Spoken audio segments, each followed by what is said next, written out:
Bertemu kembali dengan saya, Bambang Sadono, di dalam channel Inspirasi Jawa Tengah. Mudah-mudahan melalui channel ini bisa memberi informasi, memberi edukasi, syukur memberi inspirasi, dan kalau ada masalah-masalah bisa memberi solusi. Sekarang saya sudah bersama dengan Kepala Dinas Kesehatan Jawa Tengah, Bapak Dr. Yulianto Prabowo, MKes.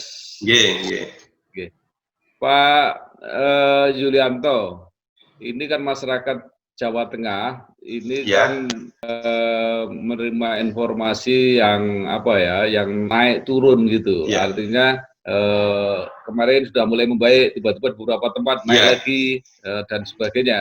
Nah, mungkin Bapak bisa berikan informasi peta seluruh Jawa Tengah sampai saat ini COVID-19 seperti apa? Ya, jadi terima kasih. Memang kalau kita lihat kasus di Jawa Tengah, satu provinsi itu memang rata-rata itu adalah 18 kasus per hari, rata-rata. Nah, itu kalau di tingkat provinsi Jawa Tengah. Tetapi kalau kita lihat per kabupaten kota, itu sebenarnya banyak sekali kabupaten kota yang tidak ada penambahan kasus dalam seminggu, 2 minggu. Kalau kita mau normal itu, nanti kita berbasis pada penilaian kabupaten kota.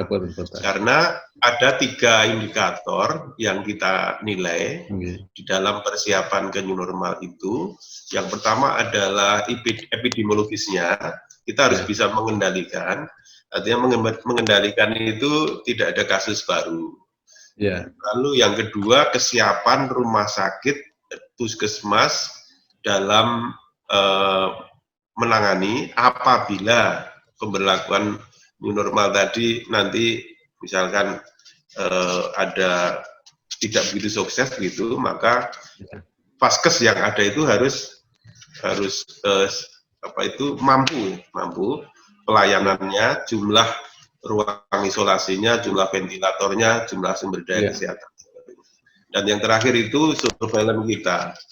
Kita harus melakukan suatu tracing kontak, penelusuran epidemiologis ini, jadi surveillance kita harus kita tingkatkan. Maka kita perlu meningkatkan jumlah yang dites. Itu merupakan salah satu indikator atau subindikator untuk menilai daerah itu sebenarnya sudah siap ke new normal atau tidak.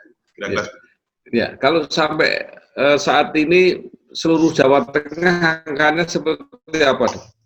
Ya, jadi bergerak terus setiap menit demi menit, maka bisa dilihat di web corona.jatengprov.go.id. Saya buka sekalian saja saat ini, coba Jateng corona. Karena ini bergerak terus setiap menit. Sekarang hari ini Senin 8 Juni 2020 pukul 14:39. Ini jumlah yang positif 1.718 orang, dirawat 668 atau sekitar 39%. Lalu yang sudah sembuh sudah lebih dari 53%, hampir 54%. Ini menggembirakan karena pada awal-awal pandemi dulu yang sembuh itu sekitar hanya 10%. Sekarang sudah 54%. Lalu yang meninggal itu 7,28%. Ini juga cukup selalu menurun. Pada awal-awal itu meninggalnya 18%, 15% gitu. Ini sampai saat ini Pak jumlah ini. Ini tentunya bergerak terus karena data ini diupdate terus oleh teman-teman dari kabupaten kota dan ini online real time seperti itu. Cuma kalau kita lihat perpresidenan Semarang, paling tinggi Pak. Ya, paling tinggi Kota Semarang, Pak. Kota Semarang. Ya. Ya, itu apa kalau dibandingkan dengan kabupaten kota di sekitarnya itu cukup menonjol. Contohnya ini, Kota Semarang itu jumlah kasus positif sampai hari ini tuh 323 kasus. Ya. Yang nomor 2 Demak. Paling rendahnya Kota Semarang itu kalau dibandingkan dengan kabupaten kota sebelahnya itu kasusnya lebih dari 20 kali lipat ya. 20 kali lipat. Ya, itu kalau di Karsidan Pati ini yang paling tinggi itu adalah Kudus, ya. Kudus, Pak. Kudus. Tetapi ada yang sangat menonjol, melonjak pada 2 minggu terakhir itu Jepara. Itu 2 minggu terakhir itu terjadi peningkatan yang cukup luar biasa. Sedangkan Kabupaten Pati itu sudah 2 minggu tidak ada penambahan kasus satupun. Contohnya begitu. Jadi berbeda-beda ini kondisinya. Kalau yang kabupaten atau kota yang bersih sama sekali ada nggak, Dok? Nggak ada, Pak. Nggak ada. Ya? Kalau kita lihat per kabupaten kota, itu nggak ada yang tidak ada, semuanya ada kasus. Kalau kita lihat per kecamatan, itu ada yang tidak ada kasus. Hanya kalau tidak salah, satu provinsi itu hanya 1 kecamatan kalau tidak salah. Kalau kita lihat lagi per desa kelurahan, itu yang hijau artinya belum ada kasus, itu banyak. Yang merah ya banyak, yang kuning banyak. Tapi yang hijau juga kalau di tingkat desa masih ada banyak. Kalau yang paling kecil ya, Pak. Paling sedikit itu Rembang itu sampai saat ini hanya ada 6 kasus. Rembang. Sebenarnya sudah sebulan lebih kemarin itu, jadi sampai tanggal 24 Mei itu pas Lebaran ya Pak ya ini Pak. Jadi mulai dari 18 April sampai 24 Mei, artinya sebulan lebih, itu tidak ada kasus tambahan satupun di Rembang itu. Jadi hanya 3 terus sejak pertengahan April sampai akhir Mei itu hanya 3 terus tidak ada kasus. Tetapi 2 minggu terakhir itu habis Lebaran itu tambah Pak. Tapi tambahnya cuma 3 seperti itu. Nah ini yang rendah ini di Jawa Tengah. Contohnya itu. Lalu ada lagi nih, Kota Tegal ini juga rendah nih. Ada 3 kasus dan itu sudah berhari-hari, berminggu-minggu ini juga kasusnya tidak tambah. Kemarin ada kematian kasus positif di Tegal, tetapi itu memang bukan warga Kota Tegal sih, tapi warga Kabupaten Tegal. Seperti itu. Dok, itu kalau saya mengamati data nasional itu dibanding provinsi yang lain di Jawa Tengah itu kan termasuk kecil, banyak termasuk kecil. Nah, kemudian ada yang bertanya-tanya, apakah itu karena yang diperiksa cuma sedikit gitu ya, jadi kelihatan lebih kecil atau memang kecil gitu? Gimana? Begini, Pak, tidak ada. Jadi begini, kita untuk mengukur sebenarnya yang kita periksa itu sudah banyak atau sedikit, itu pemeriksaan kita itu tidak sampling seperti kita melakukan penelitian sampling, nggak seperti itu, tetapi kita terstruktur dan sistematis. Nah, terstruktur dan sistematis itu yang harus kita periksa adalah pertama PDP, semua PDP harus diperiksa, ya. Lalu yang kedua ODP, ODP itu semua harus kita periksa. Lalu yang ketiga kontak erat dan kontak dekat dengan pasien yang confirm, yang sakit. Ini harus kita periksa juga. Jadi keluarganya, lalu temannya yang kontak erat dalam jalan jarak ya 1 meter. Ini harus kita periksa. Ini jadi tergantung, kalau yang kita periksa banyak sedikitnya ya tergantung ODP-nya, PDP-nya, sama yang confirmnya tadi. Itu kalau sedikit berarti yang kita periksa juga sedikit. Tetapi kita mengembangkan itu lebih besar lagi, yaitu di suatu tempat yang mempunyai faktor risiko tinggi penularan. Contohnya sekarang misalkan di pasar-pasar, ya kita lakukan pemeriksaan semuanya secara sampling.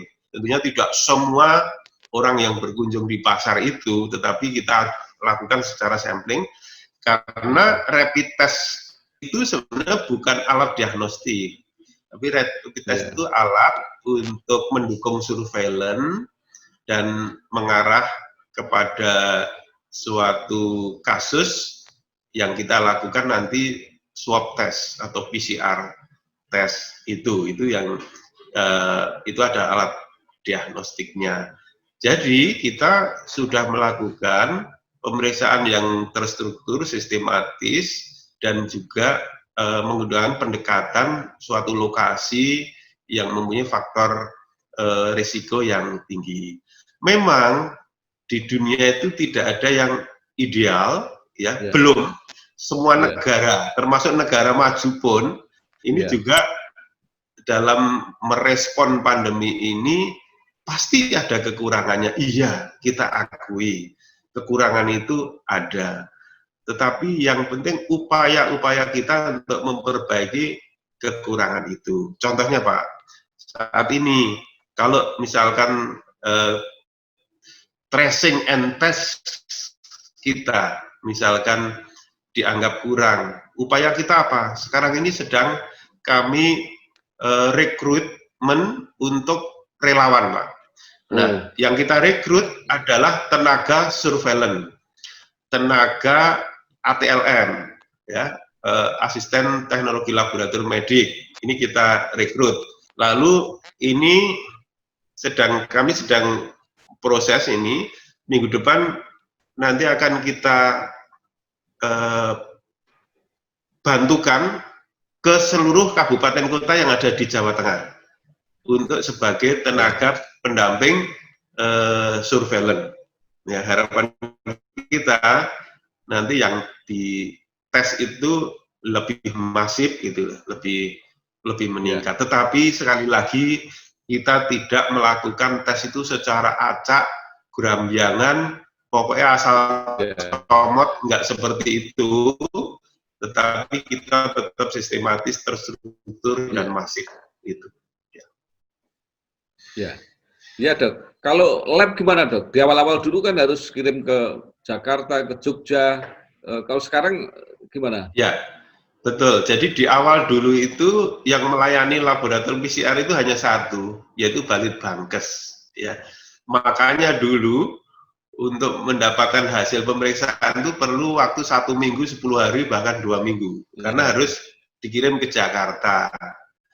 Tetapi saat ini sudah ada 8 laboratorium di Jawa Tengah yang melayani pemeriksaan PCR. Bahkan sekarang ini beberapa rumah sakit sudah mengupgrade alat yang namanya TCM, tes cepat molekuler, yang selama ini dipakai untuk memeriksa TBC.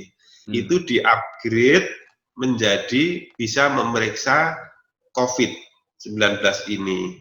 Nah, termasuk tadi yang saya sampaikan, misalkan Jepara, kenapa kok langsung melonjak tinggi? Ya, selain karena kasus apa itu banyak ini loh Pak, apa itu namanya mudik yang ke sana, seperti itu. Juga karena kelengkapan tes laboratoriumnya kita tingkatkan, seperti itu. Jadi kita saat ini, dulu pada awal-awal itu kemampuan pemeriksaan kita itu hanya sekitar 200 per hari. Sekarang sudah 1.300 tes per hari. sedangkan permintaannya baru sekitar 1000 tes sehari. Artinya apa? Kapasitas laboratorium kita masih ada longgar gitu. Ya. Dulu di awal-awal itu menumpuk, Pak.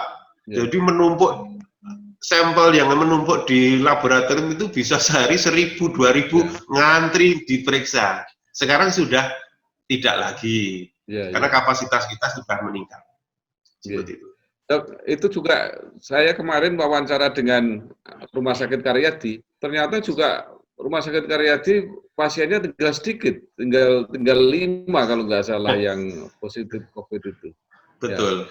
Kenapa? Memang sudah kurang sama sekali atau tidak dimanfaatkan, Dok? Gini, Pak, dulu yang bisa merawat COVID ini hanya rumah sakit lini 1. Rumah sakit lini 1 itu jumlahnya di Jawa Tengah itu hanya 13 itu, termasuk Rumah Sakit Karyadi dulu di awalnya. Tetapi dalam perkembangannya kita mempunyai rumah sakit lini 2 yang jumlahnya itu 58 rumah sakit. Nah, setelah ada lini kedua itu, yang lini 1 sudah semakin berkurang karena dilayani di lini 2. Terus dalam perjalanannya sekarang ada lini ketiga, Pak. Jumlahnya itu 140 rumah sakit. Sudah di lini 1 iya, lini 2 iya, lini 3 iya. Berat lagi seperti itu. Jumlah kasus COVID yang positif ini tidak seperti pada pertengahan April, di mana pada pertengahan April itu, Pak, itu reproduction number itu, angka reproduksi COVID ini, itu bisa 3,5.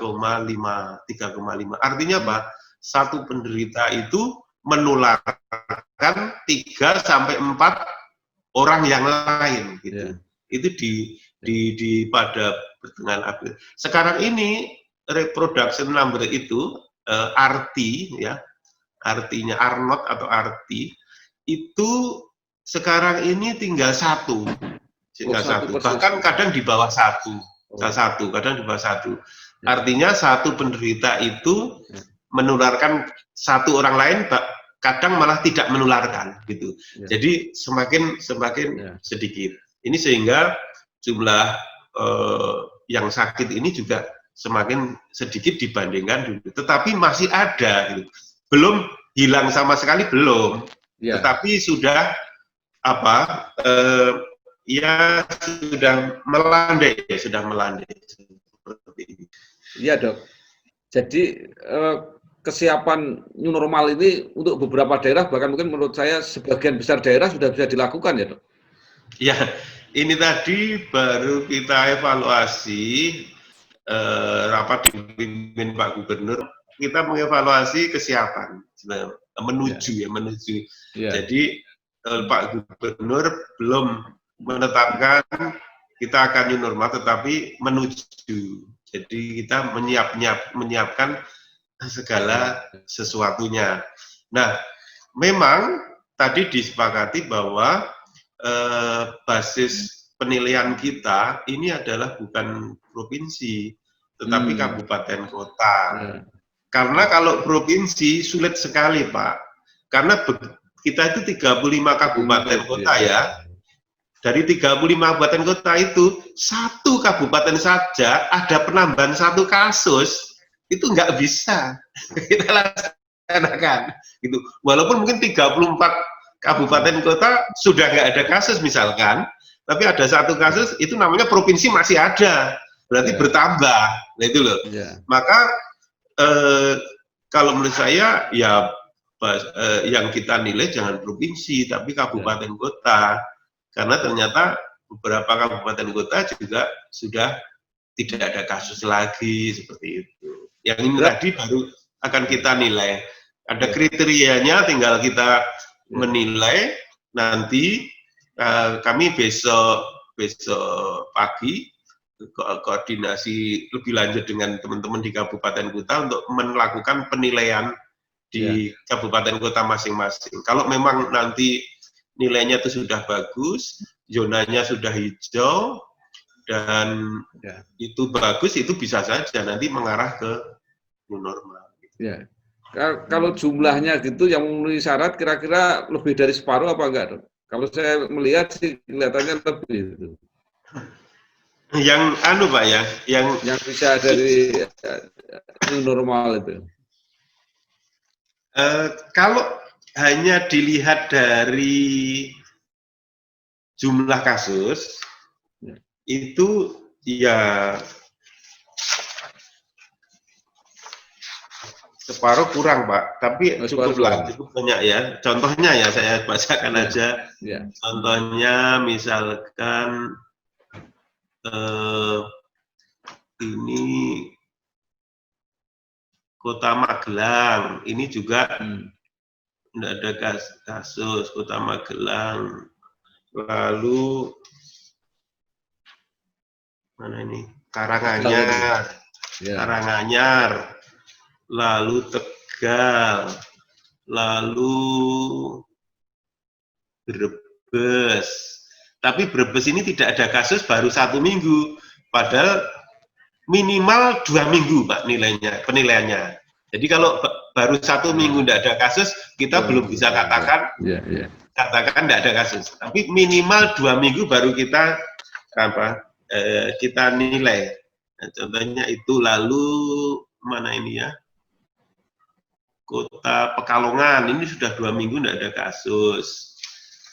Nah, seperti itu. Rembang tadi ada penambahan kasus sih. Sebenarnya sudah berbulan-bulan, sebulan lebih tidak ada kasus, tapi minggu terakhir ada penambahan. Iya. Ada penambahan, habis Lebaran ini terus ada penambahan. Tapi kan penilaian kita tidak hanya jumlah kasus, Pak, tidak hanya ini. Tetapi ada kriteria yang lain yang harus kita nilai untuk itu tadi. Baik, Dok. Kelihatannya trennya sih semakin membaik, mudah-mudahan terus membaik dan corona segera berlalu. Ini ada beberapa pertanyaan tambahan.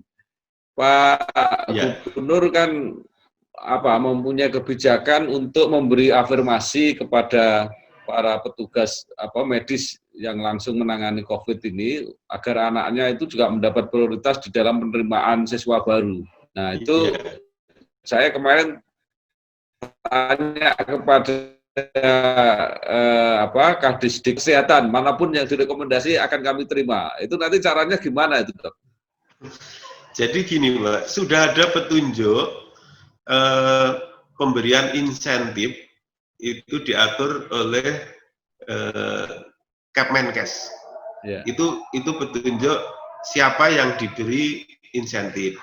Nah, saya mengadop sebagian aturan itu dari situ. Cuma insentif yang kita berikan bukan bentuk uang gitu, tetapi kesempatan anaknya untuk sekolah.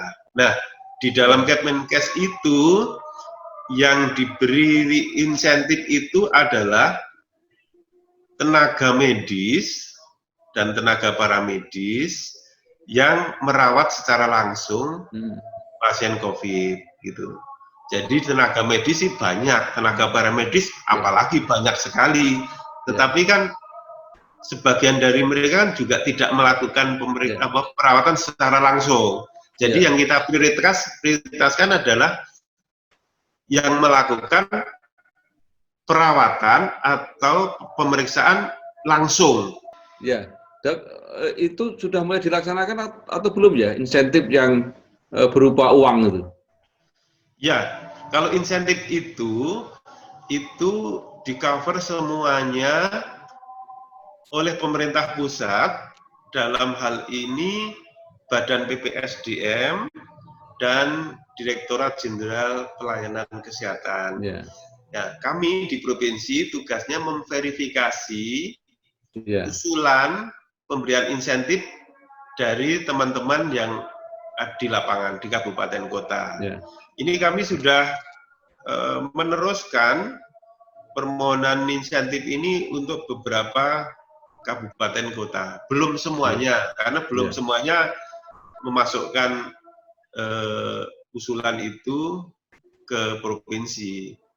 Jadi mungkin masih dalam proses sebagian. Nah, sebagian sudah diproses. Ya. Jadi artinya belum pernah ada yang menerima ya dok gitu ya? Kalau masalah sudah menerima apa belum, saya harus ngecek karena itu langsung dimasukkan dalam rekening yang bersangkutan. Oh, gitu. Ya, jadi kami tidak mengetahui, tetapi yang bisa kami pantau saat ini adalah yang kami verifikasi dan kami teruskan ke pusat. Setelah itu insentif diberikan langsung kepada tenaga kesehatan yang bersangkutan pakai rekening. Ya, itu yang kami belum bisa melaporkan, Pak. Ya, jadi itu yang diverifikasi, diberitahu nggak setelah diverifikasi dan diusulkan itu. Jadi mereka menunggu apalah kiriman ke rekeningnya gitu kira-kira. Yang beberapa rumah sakit yang masuk ke provinsi itu sebagian kami kembalikan karena tidak menyertakan dokumen-dokumen apa itu namanya, antara lain jumlah pasien yang dilayani, data pasien seperti itu banyak yang tidak menyertakan, jadi hanya mengajukan jumlah, tidak seperti itu.